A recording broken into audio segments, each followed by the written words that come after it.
Sudarlun, sebanyak 9 pegawai kantor imigrasi kelas 2 TPI Loksmawe sejak beberapa hari lalu dilaporkan terpapar COVID-19. Hingga Rabu 23 Februari 2022, ke-9 pegawai tersebut masih menjalani isolasi mandiri, namun tidak ada yang perlu dirawat di rumah sakit. Pegawai yang dinyatakan terpapar COVID-19 setelah dilakukan tes swab antigen terhadap seluruh pegawai imigrasi Loksmawe pada Kamis 17 Februari 2022. Sehingga hasilnya ke-9 pegawai tersebut reaktif.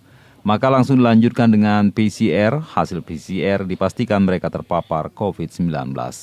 Namun meski ada 9 pegawai terpapar COVID-19, pelayanan terhadap masyarakat di kantor imigrasi Loksmawe tetap berjalan normal.